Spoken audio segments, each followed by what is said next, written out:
Bom, eu vou explicar para vocês como que acontece a reprodução nas briófitas. Aí tem uma imagem mostrando um musgo, um nodo. Ah, mas eu não consigo ver ele assim. Não, a gente não consegue ver ele assim. Isso aí é uma imagem ilustrativa, aumentada. A gente só consegue analisar ele dessa forma quando a gente coloca ele no microscópio, tá bom? Então, a gente tem aí a plantinha, né?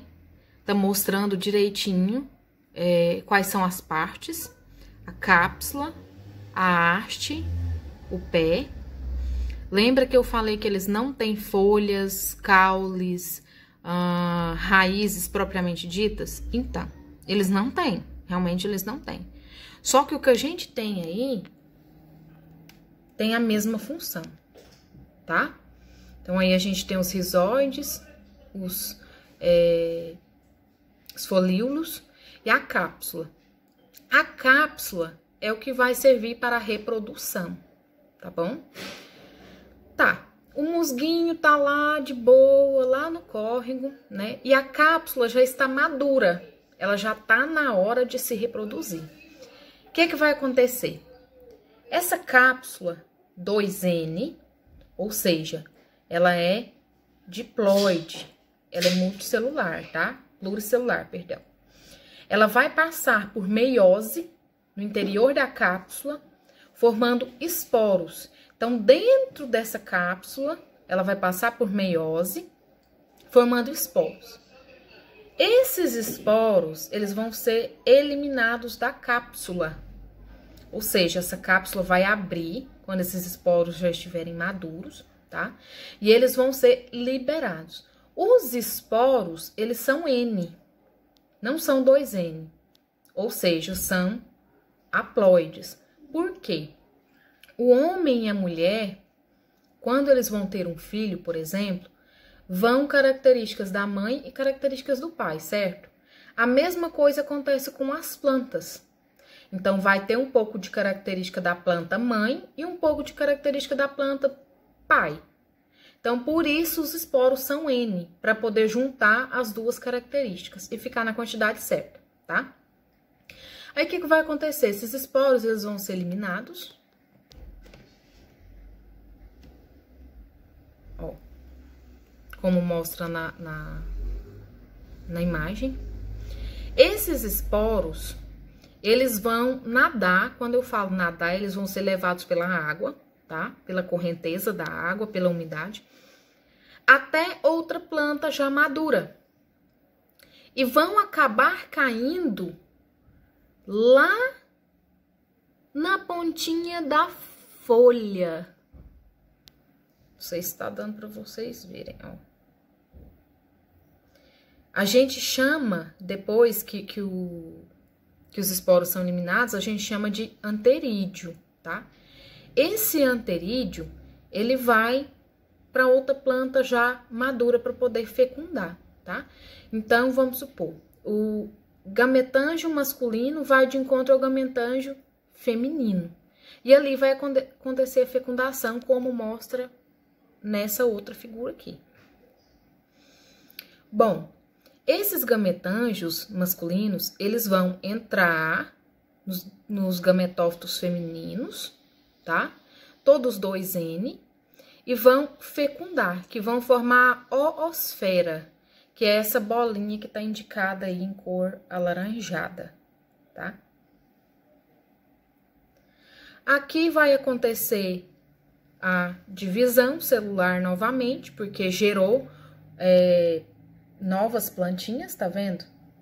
Aqui tinha uma só, uma única bolinha. Aqui já tem várias bolinhas, ou seja, eles passaram por divisão.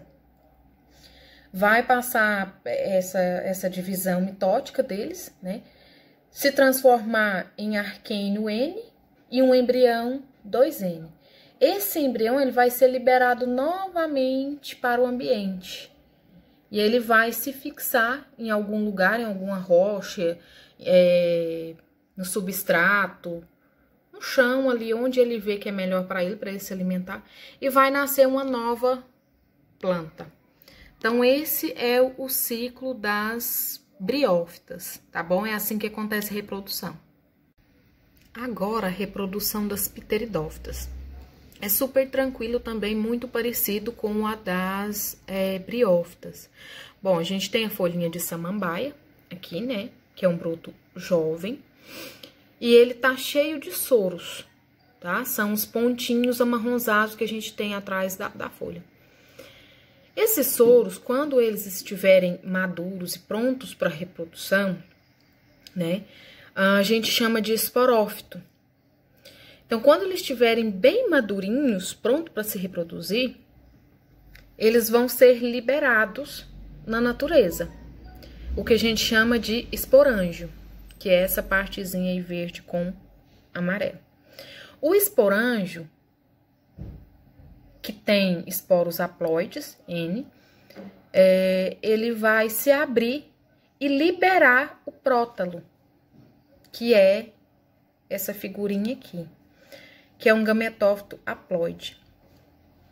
Aqui, ele vai ir de encontro com a água, com a umidade, né? Até conseguir encontrar alguma planta para que ele possa fecundar, tá? Então, o prótalo, ele vai ficar por ali um tempo até ele conseguir encontrar essa planta e ele vai se transformar em anterídeo. Esse anterídeo, ele possui anterozoides, tá? Os anterozoides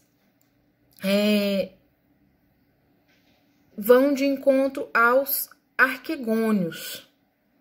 Quando eles se encontram, aí vai formar o ovo ou o zigoto.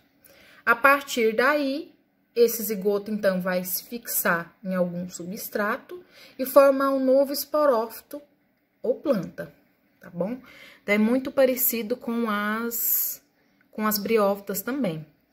Eles se reproduzem por esporos, esses esporos, resumindo, são liberados na água, né? Eles vão de encontro um com o outro, o gametófito masculino com o feminino, e criam um novo zigoto. Quando esse zigoto já está pronto, eles se fixam em alguma parte, em algum lugar que seja adequado para eles, e geram uma nova planta.